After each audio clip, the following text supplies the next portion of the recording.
Fernando, Pampanga. May binabati si Kasanggang Ernan dyan. No? Good morning! At maraming salamat. At dyan na po nagtatapos ang ating palatuntunan ngayong araw. Maraming salamat sa inyo pong ginawang pagsubaybay. Hanggang sa muli, inyo pong nakasama ang inyong mga kasangga.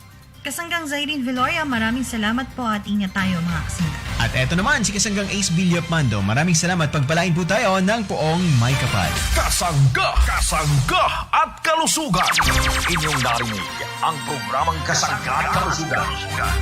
Ito ay isang alternative health program para ipaalam ang kagandahan ng produktong herbal at unawain ang mga benepisyo nito sa ating kalusugan. May mga impormasyon at practical tips na makakatulong sa araw-araw na pamumuhay ng ating mga kasangga. Kasangga at kalusugan. Tungo sa isang malusog at responsableng mamamayan. Maraming salamat sa inyong pagsubaybay.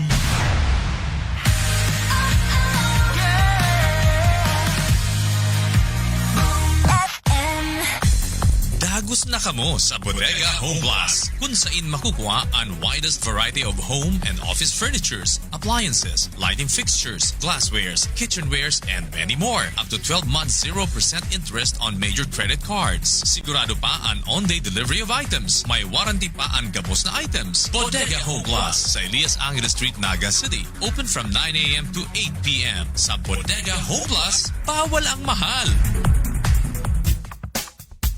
Takbuhan ng bayan na maaasahan, lahat ng oras na ating kailangan.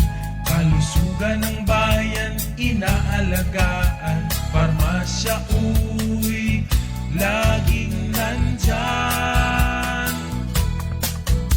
Mula noon sa patuloy na paglipas ng mga taon, ang Parmasya Uy sa kalusugan laging maaasahan. Taus-puso po ang aming pasasalamat sa patuloy ninyong pagtangkilik sa mga serbisyong handog ng Parmasya Uy. Kaya kung mabisang branded medicines at abot kayang generic drugs ang inyong kailangan, isa lang ang takbuhan ng bayan. Parmasya Uy sa kalusugan laging maaasahan. Matatagpuan ang Parmasya Uy sa General Luna Street, tapat lang ng Bichara Mall, at sa Elias Angeles Street, tapat lang ng Plaza Quezon, Naga City.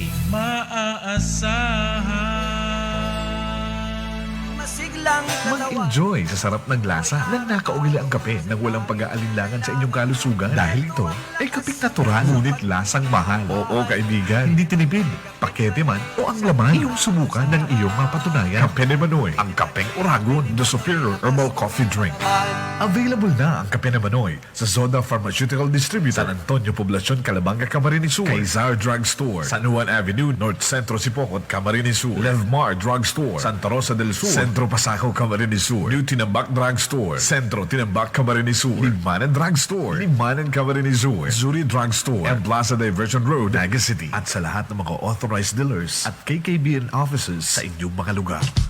Mga nanay, mga tatay, kung masaod ka mo sa Naga City People's Mall, dumana na ang tindahan ni Naldo. Nagpapabakal ng mga local vegetable products as in grocery, arog kang talong, ampalaya, sitaw, okra, kalabasa, asin sangkap sa mga pangpinakbit, asin iba pang manlain-lain na mga gulay na sangkap sa kusina. Igwaman sinda ng chili oil labuyo hot sauce ni Naldo. Kaya ano pang hinahalat nindo? Madya na sa tindahan ni Naldo. Magsaod na ng mga preskong gulay. Makukuha sa 3rd floor, Black 7, stall number 6 and 7, Pavinas, Naga City People's Mall. Hanapon sana ang mabuot asin simpatikong patihon na si Naldo Evangelista. O kaya man para sa inyong mga order o kaya reservation, apudan lang sa iyang cellphone number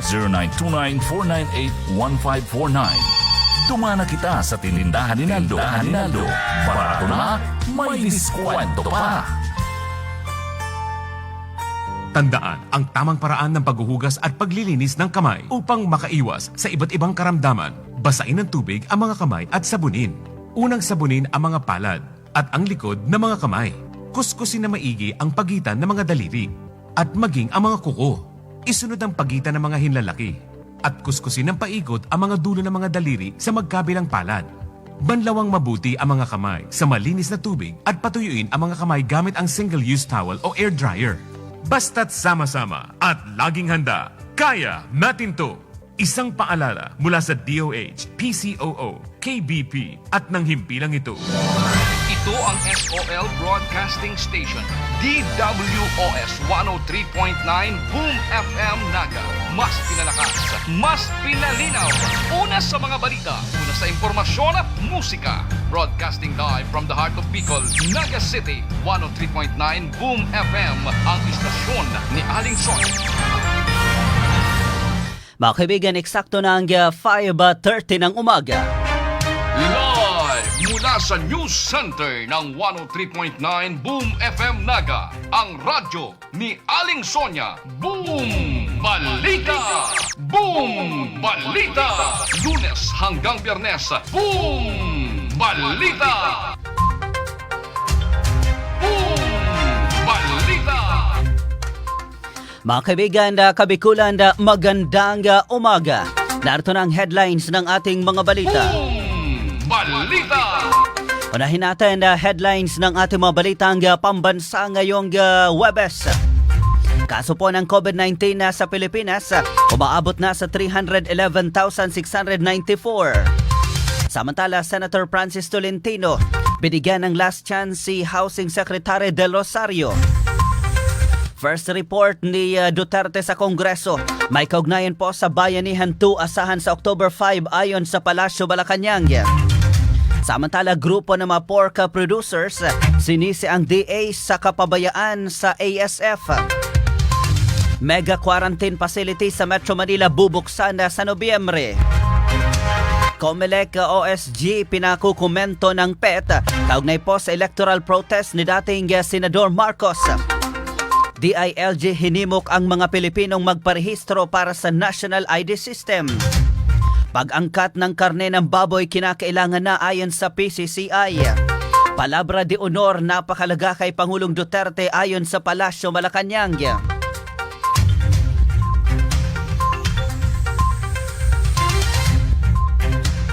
Mga kaibigan, headlines ng ating mga balitang lokal. PCSO Director Sandra Cam naghain po ng counter affidavit sa DOJ kaugnay po ng murder charges itinanggi. Ito po ay may kaugnayan sa pagpatay kay Batuan Masbate Vice Mayor Charlie Yuson. Headlines pa rin ng ating balita, isa patay, dalawa ang sugatan sa banggaan po ng motor at tricycle sa Tinambak, Camarines Sur. Malawakang vaccination sa Tigdas sa gitna po ng COVID-19 na kasado na sa Bicol Region. Samantala, Robredo Camps electoral protest, matagal nang talo si Marcos kaya't dapat daw tapusin. Animal quarantine checkpoint. Laban po naman sa ASF, handa na sa bayan po ng Daet, Camarines Norte.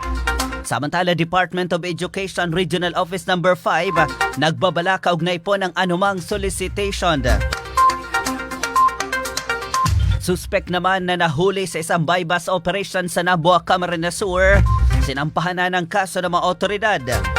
Samantala, yung suspect naman sa pagpatay sa isang kasambahay sumuko sa Philippine National Police sa bayan ng Daet, Camarines Norte. Kaso po ng COVID-19 sa Bicol, sumampa na sa 1,899. Naga nakapagtala ng 5, samantalang 2 sa lalawigan ng Camarines Sur. Headlines ang ating balita sa labas ng Pilipinas. 3.5 million COVID-19 cases worldwide. Higit 1 milyon na ang namatay. Sa palakasan sa NBA Finals, Lakers yamado kontra Heat sa betting odds. Samantala, showbiz sa balita, Pangulong Duterte, Angel Locsin kapwa number 1 pa rin sa British survey. Abangan din ang lotto result. Bahagi po yan ang headlines ng ating mga balita. At ang headlines atid sa atin ang Best Juice 10-in-1 + 1. And this year's Best Organic Herbal Juice Award goes to Best Juice 10-in-1 + 1. Dahil sa husay ng mga sangkap ng Best Juice 10-in-1 plus 1 at dahil sa inyong pagtangkilik at mga tunay na testimonya ay napili ng Golden Globe Awards ang Best Juice bilang Best Organic Herbal Juice sa buong Pilipinas. Kaya para sa buong pamilya, mula kina lolo at lola hanggang sa mga apo nila, malaking tulong sa kalusugan at immune system ang mga sangkap ng Best Juice na mga purong katas ng malunggay, ampalaya, karot, dahon ng sili, talbos ng kamote, saluyot, mangosteen, guyabano, orange, talanda at stevia. Masarap, masustansya, abot kaya. 28 pesos lang ang bawat litro pa. Best Juice 10-in-1 plus 1. Aprobado ng Food and Drugs Administration. Mabibili sa mga supermarkets at butika. Live mula sa News Center ng 103.9 Boom FM Naga, ang radyo ni Aling Sonia. Boom Balita! Boom Balita! Lunes hanggang Biyernes, Boom Balita! Boom Balita! Boom Balita! Mga kaibigan, mula sa bulwagang pambalitaan ng 103.9 Boom FM sa Naga.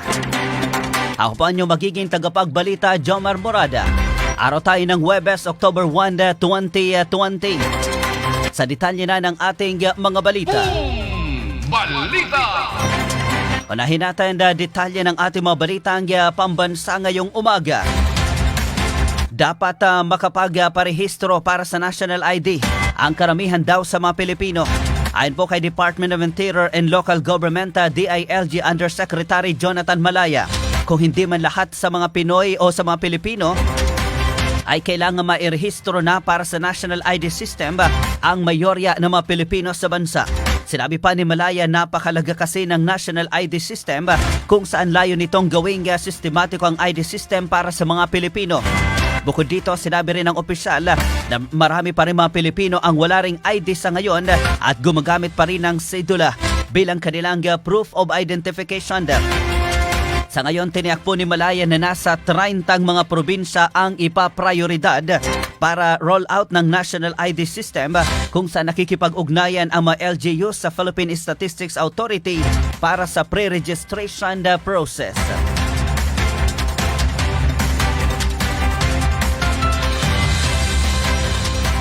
Samantala sa ibang balita mga kaibigan, kailangan na ng Luzon na mag-angkat ng karneng baboy dahil sa epekto ng African Swine Fever o ang tinatawag na ASF. Ayon po naman kay Philippine Chamber of Commerce and Industry Director Roberto Amores, matindi na kasing apektado ang supply ng karneng baboy sa Luzon.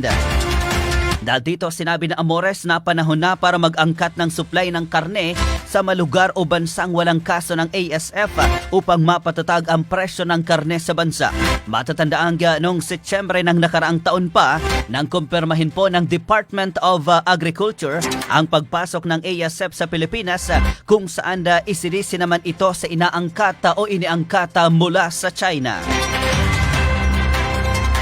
Napakahalaga kay Pangulong Rodrigo Duterte ang tinatawag na palabra de honor o pagtupad sa pangako. Ito ang naging reaksyon ni Presidential Spokesman Attorney Harry Roque hinggil po sa kontrobersiya sa speakership sa mababang kapulungan ng Kongreso. Ayon po naman kay Roque, hindi akma kung magkukomento pa ang palasyo ng Malacanang hinggil po sa naganap na pulong ng Pangulo kasama sila House Speaker Alan Peter Cayetano. Ngunit nais niyang ipabatid na ang tanging gusto lamang ng Pangulo ay igalang ang napagkasunduan hinggil sa usapin ng term sharing. Matatandaan sa term sharing agreement ni Cayetano at Marinduque Representative Lord Alan Velasco. Napagkasunduan na si Cayetano ang uupong House Speaker sa unang 15 buwan ng 18th Congress na nakatakda namang matapos sa buwan ng Setyembre, habang papalitan naman sana ito ni Velasco sa nalalabing 21 months ng ika-18 Kongreso. Boom Balita! Mga kaibigan, karagdagang balitang lokal sa labas. Boom FM Live Report! Contract tracing app gagamitin na rin sa Iriga City sa detalye Rostan Malianta. Bukas na ngayong araw ang free registration ng contact tracing app katulad din sa lungsod ng Naga na kung saan epektibo ng ginagamit.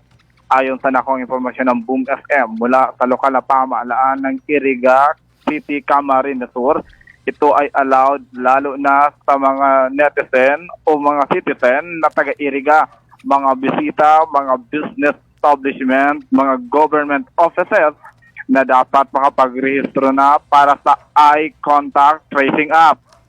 Ang scanning ng QR code magsisimula sa October 9, 2020 na kung saan sa araw na ito o sa petsa na ito, lahat ng mga establishmento sa lungsod ng Iriga ay kailangan ng makapagrehistro sa contact tracing app ng Iriga City.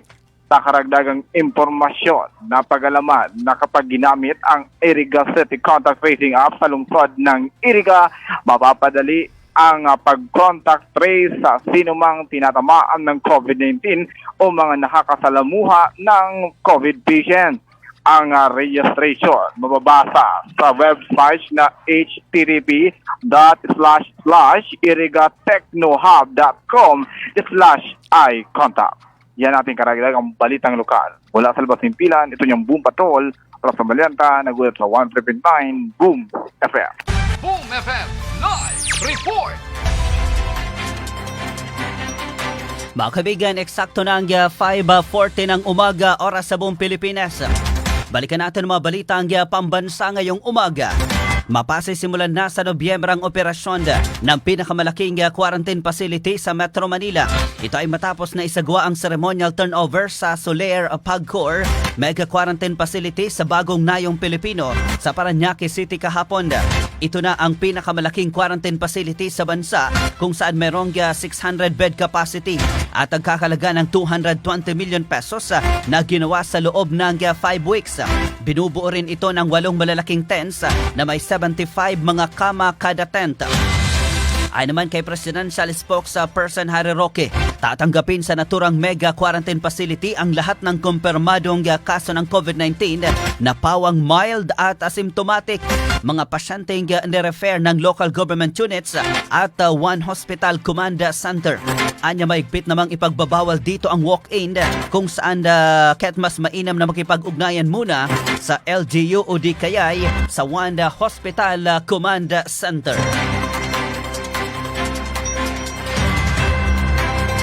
Samantala sa ibang balita mga kaibigan, sinisi ng grupong pork producers Federation of the Philippines Incorporated ang Department of Agriculture dahil umano sa kapabayaan kaya tumaas ang presyo ng karneng baboy sa kasagsagan po ng African swine fever. Ayon po sa Vice Presidente ng grupo na si Nicanor Briones na hindi naghanda ang DA sa ASF kaya nagkaganon na lamang ang presyo nito. Kung maging ganap anya ang DA o kung naging maagap anya ang Department of Agriculture ay hindi magkakaroon ng taas sa presyo sa karne ng baboy sa mga pangunahing palengke sa bangka o sa naturang lugar. Inakusaan din nila ang hensya na hindi makikinig sa kanilang mga suggestion. Dagdag pa nito na umabot sa 70% na mga baboy ang nawala sa Luzon dahil po naman sa ASF. Nanawagan lamang sila na maglaan ng pondo sa mga piggery owner na nasa Visayas at Mindanao para hindi pa lumala ang pinsala ng ASF.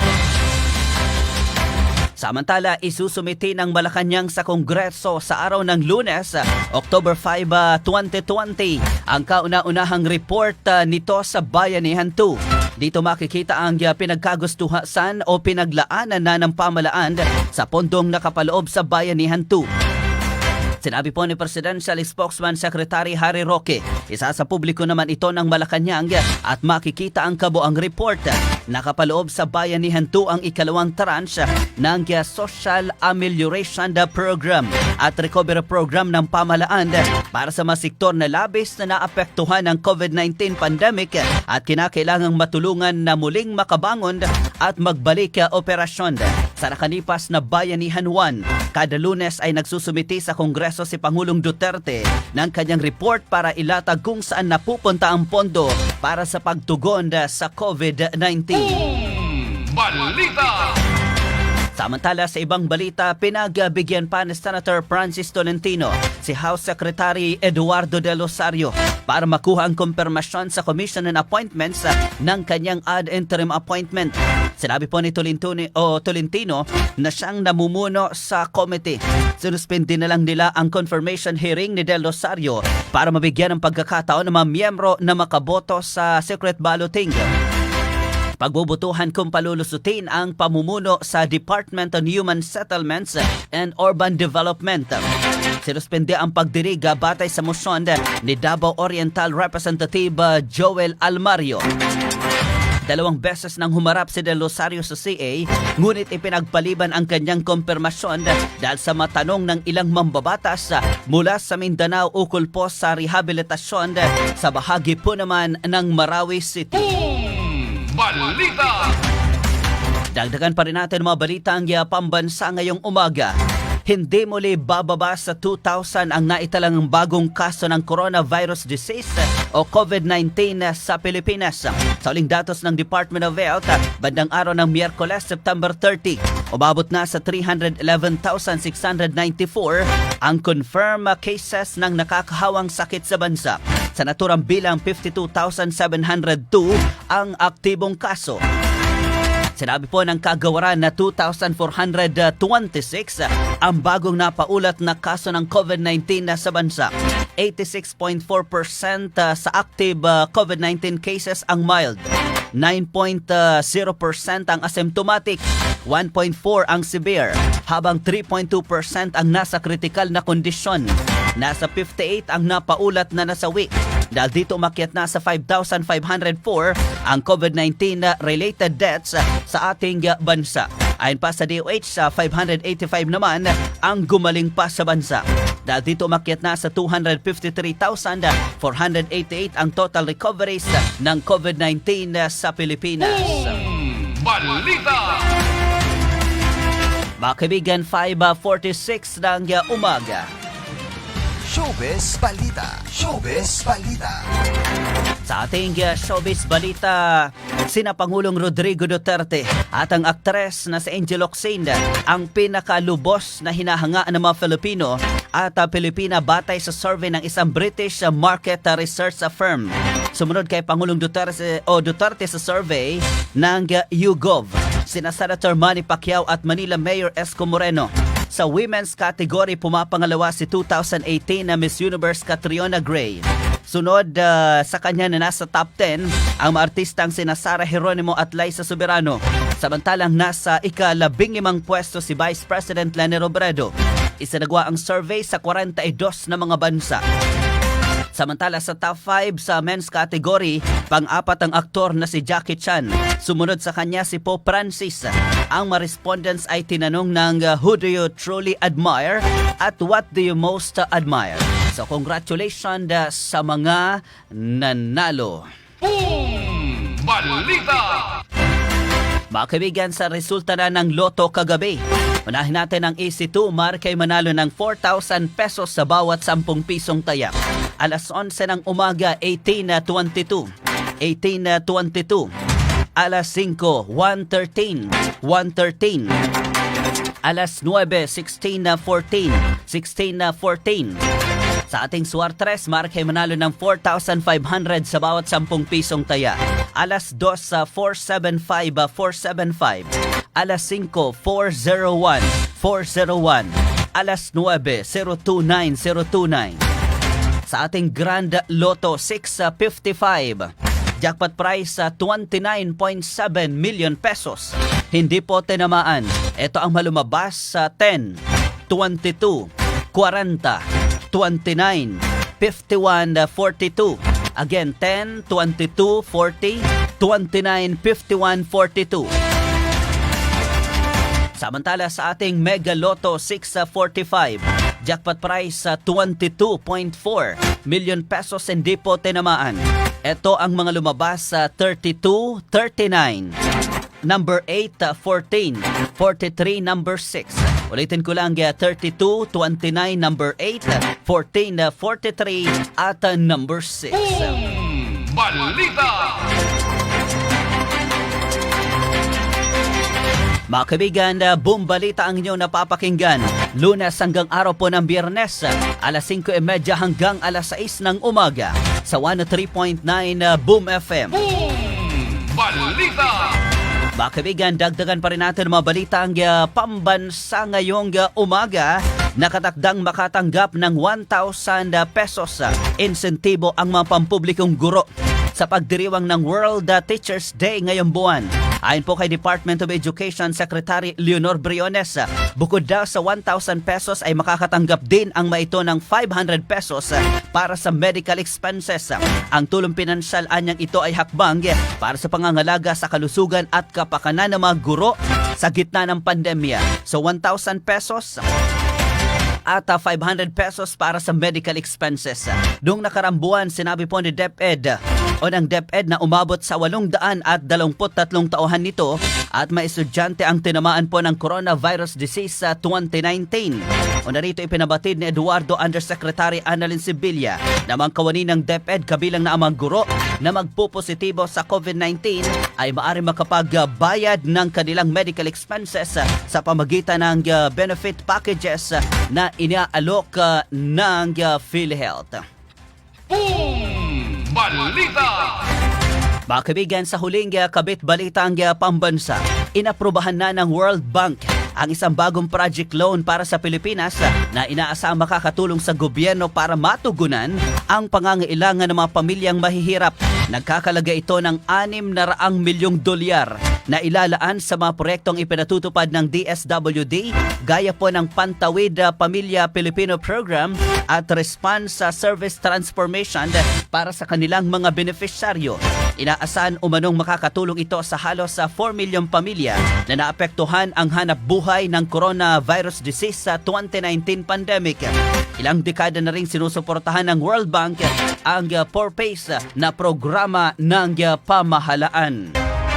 Live mula sa News Center ng 103.9 Boom FM Naga, ang radyo ni Aling Sonia. Boom Balita! Boom Balita! Lunes hanggang Biyernes, Boom Balita!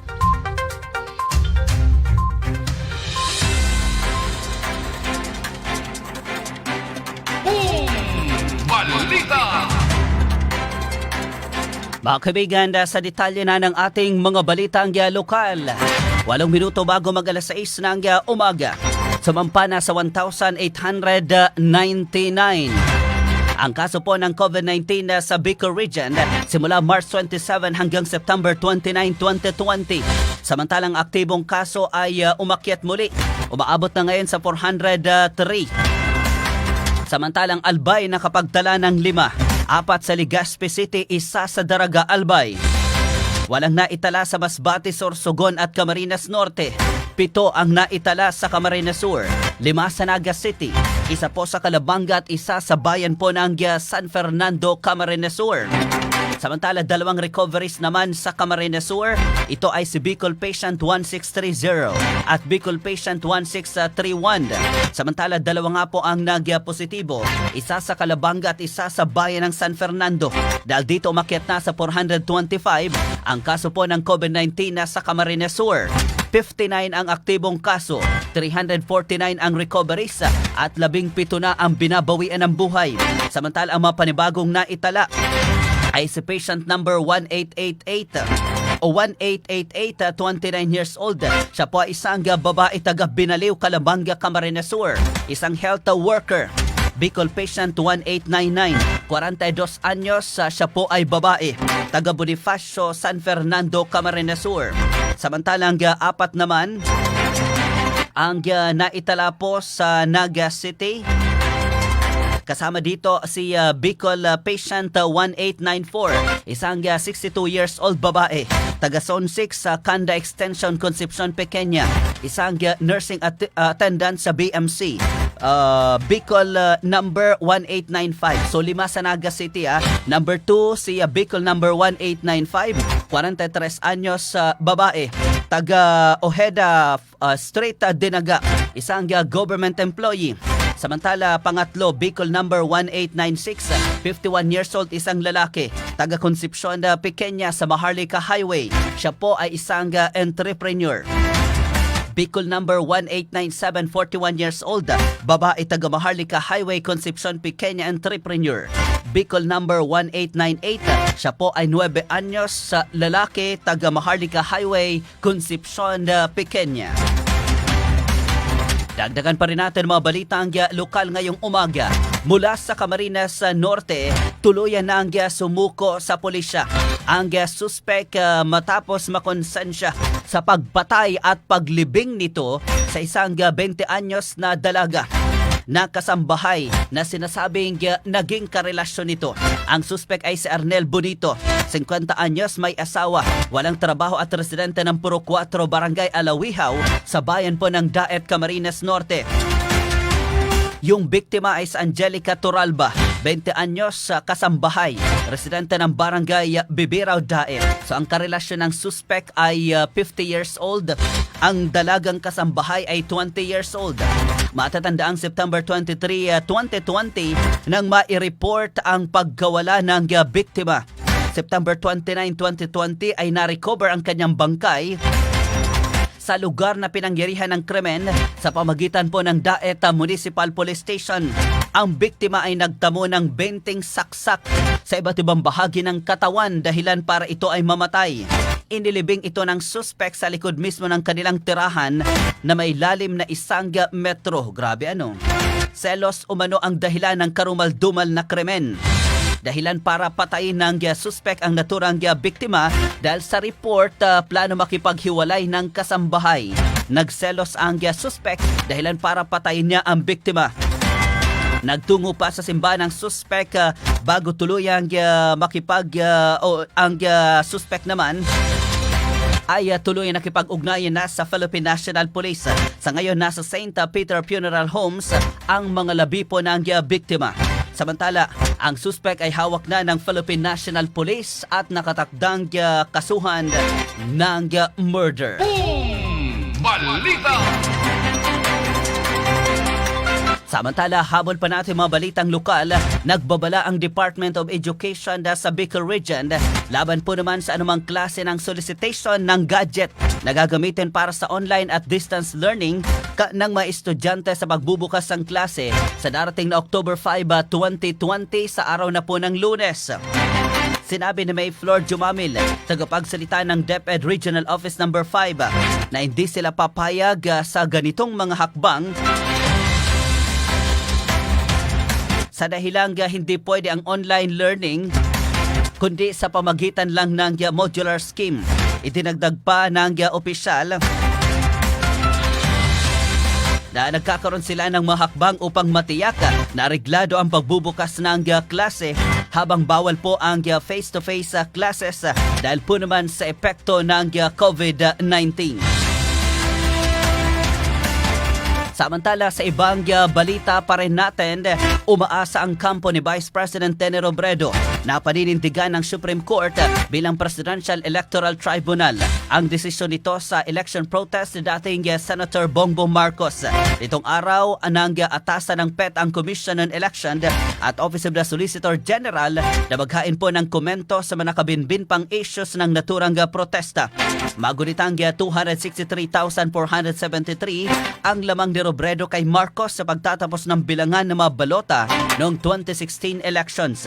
Pero nang muling dumaan sa bilangan ang mga balota sa ilalim po ng electoral protest, umangat pa sa 278,566 ang lamang ng nanalong Vice Presidente.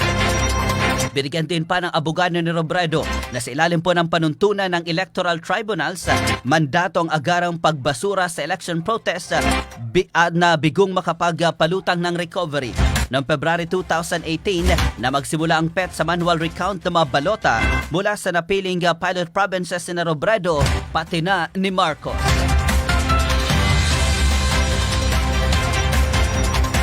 Mga kaibigan, 2 minuto bago mag-alas 6 ng umaga. Balitang International. Balitang International. Sa ating balita, na sa labas ng Pilipinas, pumalo na sa 33.5 million ang bilang po na tinamaan ng COVID-19 sa buong mundo.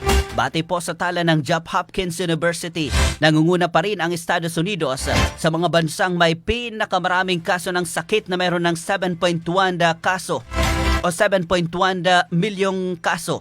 habang sumusunod ang India na may 6.1 million. Pumapangatlo ang Brazil, 4.7 million. Pumalo naman sa mahigit 1 milyon ang bilang po ng mga individual na namatay sa buong mundo dahil sa COVID-19 pandemic, habang 23.2 milyong katao ang nakaka-recover mula sa sakit. Inanunsyo ng World Bank na hiniling nito sa Board of Directors na aprubahan ang $12 bilyong na tulong sa mga mahirap na bansa para makabili ang mga ito at makapagpamahagi ng bakuna laban sa COVID-19. Nagpatupad ang World Bank ng Emergency Response Programs sa 111 bansa at ang extra na pondo kung aprubahan ay gagamitin para sa mga low at middle income countries. Ayon po naman sa World Bank, di makaka-recover ng husto ang global economy hanggat di makakapamuhay, makapagtatrabaho at makakabiyahe ang matao dahil po naman sa pangamba. Balitang Sports. Balitang Sports. Mga kaibigan, sa ating balita sa palakasan, nananatiling liyamado ang Los Angeles Lakers kontra sa Miami Heat sa betting odds sa pagsisimula ng NBA Finals. Batay sa website ng Sports Betting Dime, nasa positive 320 ang Heat habang negative 400 naman ang Lakers. Ibig sabihin nito na kapag pumusta ka ng 100 sa Heat, ay mananalo ka ng 320. Habang ang pusta mong 400 para sa Lakers ay mananalo ng 100. Nakatagtang magharap ang dalawang kupunan para sa inaabangang NBA Finals kung saan tampok sina LeBron James at Anthony Davis ng Lakers habang laban sa bataan ni Phil-Am coach Eric Spoelstra na sina Jimmy Butler, Goran Dragic at Bam Adebayo. Nabatid na sa regular season, 2 beses tinalo ng Lakers ang Heat.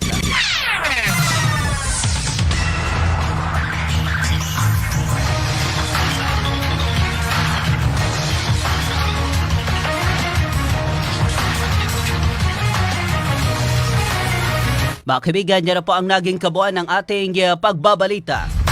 Sa ating Boom Balita ngayong araw po ng Webes, October 1, 2020. Bago tayo tuluyang magpaalam, good morning sa ating 12,000 viewers. Batiin ko si Jimmy Isaac Orlina. Good morning daw sa Orlina family sa Iriga City. Jessa Marasigan, good morning. Jennifer Perez sa Purisima ng Panikuason. Tony Garay, sabi niya good morning, Boom Balita. Kuya JM, patay na lahat yung tatlo. Yung driver ng tricycle at 2 magkasuno sa motor. And Miles Largo, good morning. Lanim Bestro Quintanilla, good morning. Kay Ma'am Miliete Abuyo, maraming salamat. Ma'am Raquel Bermasa, good morning. And Sir Lito Bermasa, dyan sa Barangay Tagbong, sa bayan po ng Pili, Camarines Sur. Batiin ko rin, Mamita Fe, good morning. Ma'am Lourdes Sumpay at Ma'am Dolores Mendoza. Ma'am Rose Vargas ng Barangay de Rosario, Pili. Good morning kay Ma'am Bernadette Mundalagumbay. Mga kaibigan, ako po ang naging tagapagbalita. Sa pangalan ni Stan Malianta, kasama natin sa labas. Maraming salamat, magandang umaga.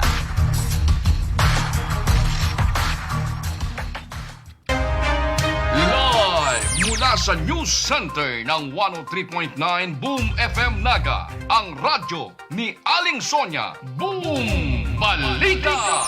Boom Balita! Lunes hanggang Biyernes, Boom Balita!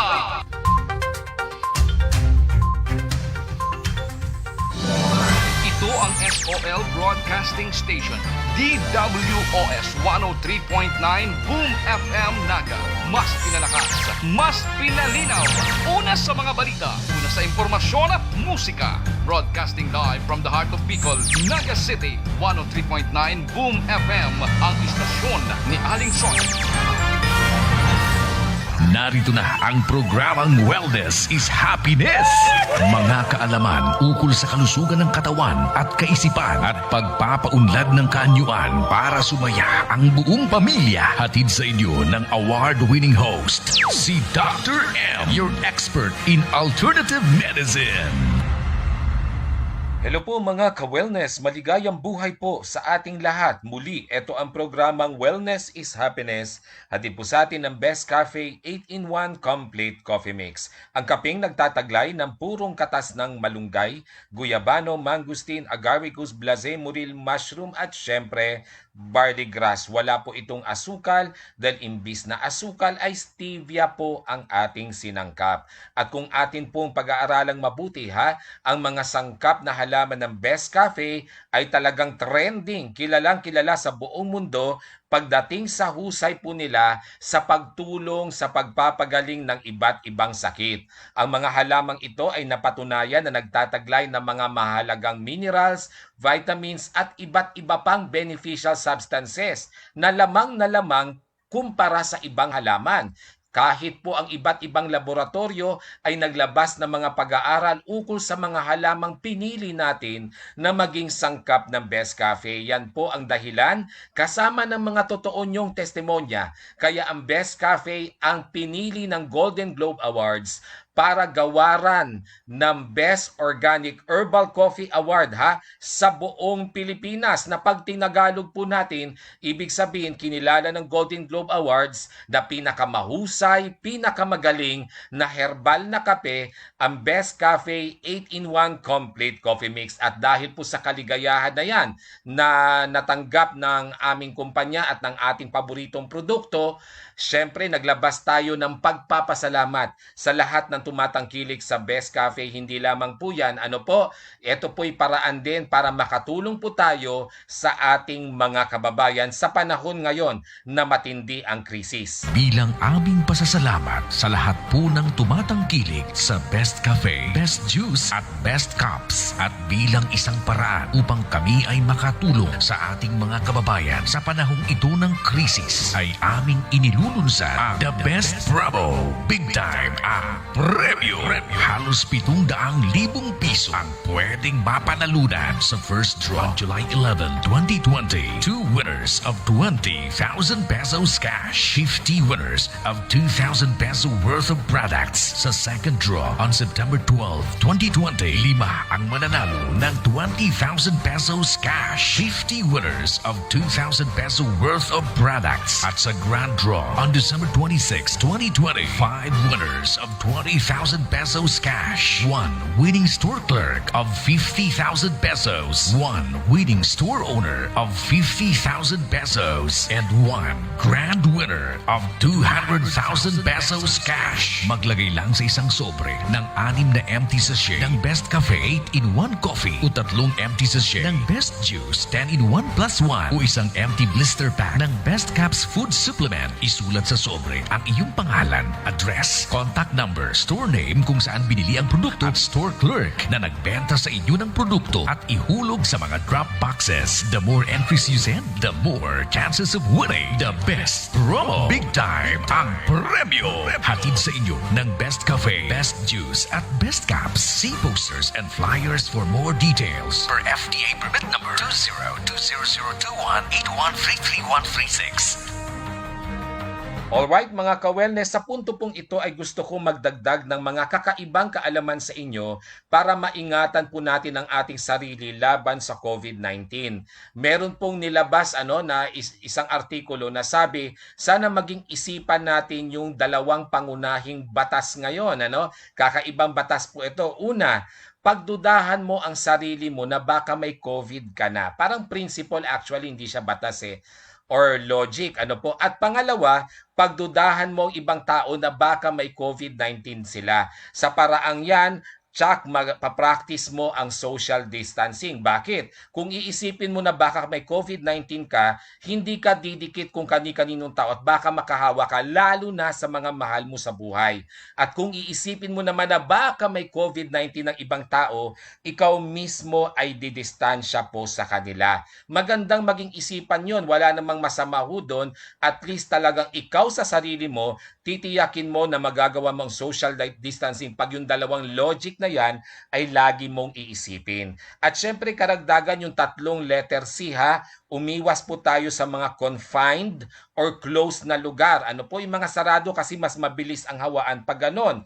Umiwas din tayo sa close distance. Ngayon nga, dapat mag-social distancing at umiwas tayo sa mga crowded places. Isang tip pa na ibibigay ko sa inyo, dapat lahat ng bagay na ipinapasok sa bahay, kasama yung mga binibili nyong gulay at prutas, tiyaking mahugasang mabuti, ma-disinfect, lahat ng bagay na galing sa labas ng bahay. Bago ipasok, i-disinfect mabuti. Kasama dyan yung mga ipinamamalengke nyo, pati mga gulay at prutas, i-disinfect mabuti, hugasang mabuti, bago ipasok sa bahay at bago kainin. Gusto po naming magpasalamat sa inyong lahat na patuloy na tumatangkilik sa Best Cafe dahil sa husay ng mga sangkap nito at sa inyong totoong testimonya ay nagawaran ng Golden Globe Awards ang Best Cafe 8-in-1 Coffee bilang Best Organic Herbal Coffee sa buong Pilipinas. Ang kumpanya namang naghatid sa inyo ng Best Cafe ay hinirang din bilang Best Marketing Company in the wellness industry at maging si Dr. M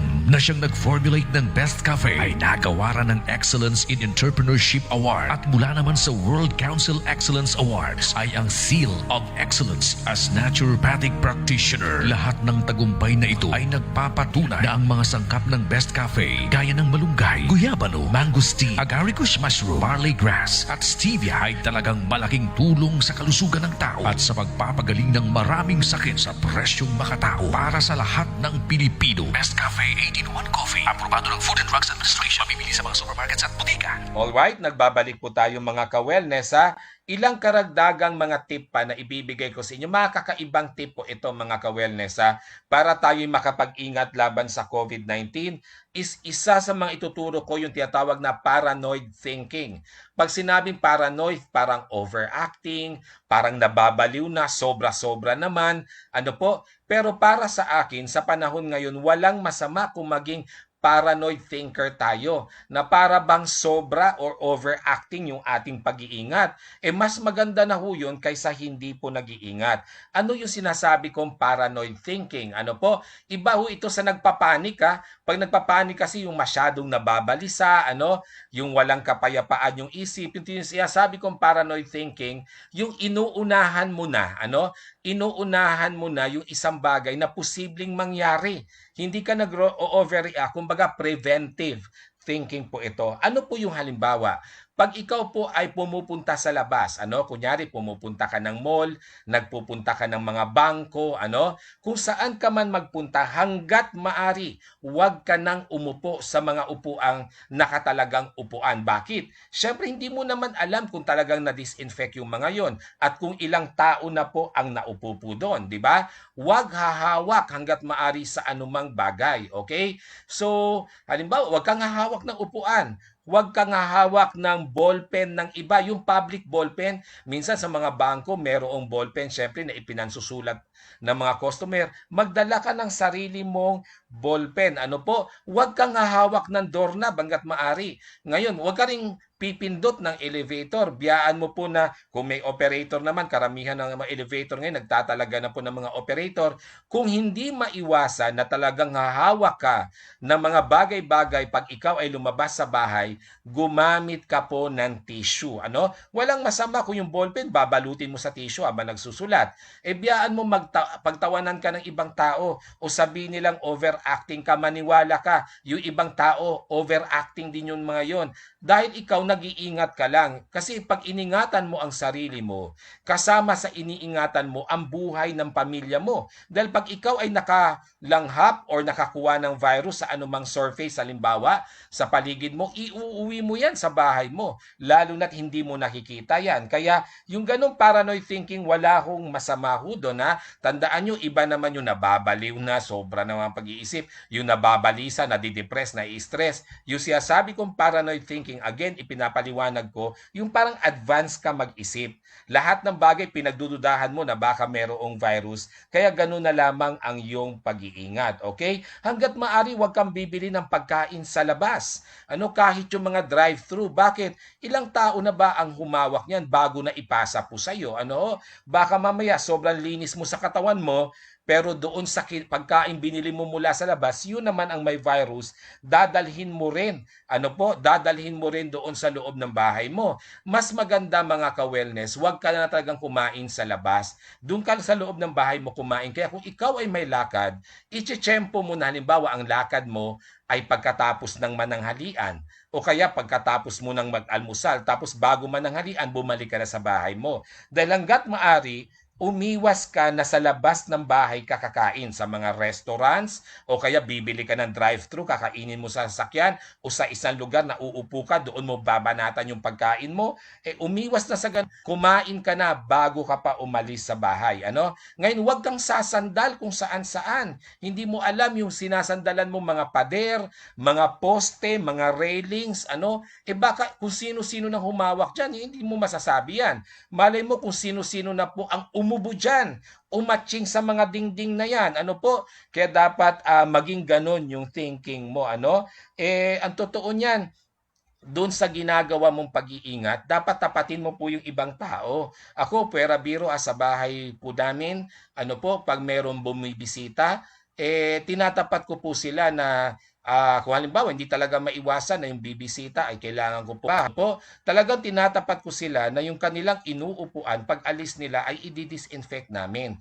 At hanggat maari, doon lang po sila sa labas ng bahay. May nilagay akong mesa sa labas ng bahay, doon na namin sila kinakausap. Kung talagang papasok, pinapatanggal po namin yung kanilang sapatos. Meron kaming foot bath sa labas.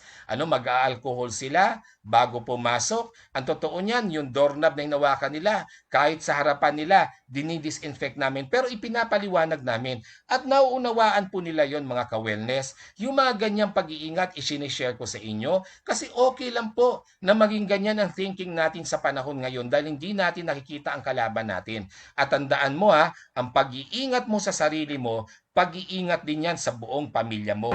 And this year's Best Organic Herbal Juice Award goes to Best Juice 10-in-1 plus 1. Dahil sa husay ng mga sangkap ng Best Juice 10-in-1 plus 1 at dahil sa inyong pagtangkilik at mga tunay na testimonya ay napili ng Golden Globe Awards ang Best Juice bilang Best Organic Herbal Juice sa buong Pilipinas. Kaya para sa buong pamilya, mula kina lolo at lola hanggang sa mga apo nila, malaking tulong sa kalusugan at immune system ang mga sangkap ng Best Juice na mga purong katas ng malunggay, ampalaya, karot, dahon ng sili, talbos ng kamote, saluyot, mangosteen, guyabano, orange, talanda at stevia. Masarap, masustansya, abot kaya. 28 pesos lang ang bawat litro pa. Best Juice 10-in-1 plus 1. Aprobado ng Food and Drugs Administration. Mabibili sa mga supermarkets at butika. Alright, nagbabalik po tayo mga ka-wellness. Ito pa yung ilang karagdagang tip na isishare ko sa inyo. Yun nga, gaya ng banggit ko, hanggat maari huwag ka munang magpapapunta sa bahay mo kung hindi naman kailangan. Kasi damo ng ibang tao sa bahay po ninyo, the more po ang chance, the bigger yung chance na ikaw po ay makapagpadala ng virus. May mas malaki ang chance na may pumasok na virus sa loob ng bahay po ninyo. At ikaw din, huwag ka rin pupunta sa bahay ng iba. Ang totoo niyan, baka ayaw ka rin nilang papuntahin.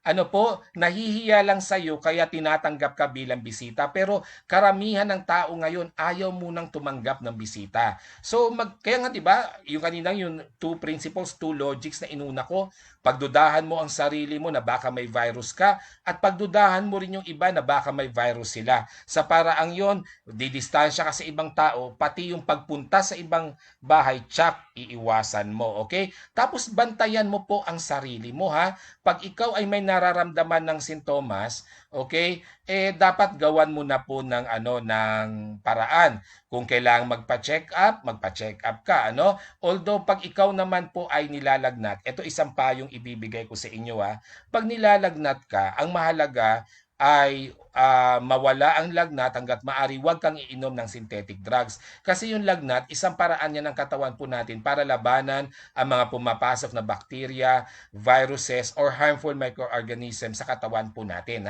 Yan ay bahagi ng depensa ng katawan po natin. Kaya walang masama sa nilalagnat. Pag nilalagnat ka, ang isipin mo, maari nga pong may virus, may bacteria, or harmful microorganism na pumasok sa katawan mo. Pero yung lagnat mismo, wala hong masama dyan. Kaya syempre, masama ang pakiramdam mo pag nilalagnat ka. So ang gagawin mo lang, magpahinga ka ng sapat, uminom ka ng calamansi juice, uminom ka ng vitamin C supplement, walang problema yon.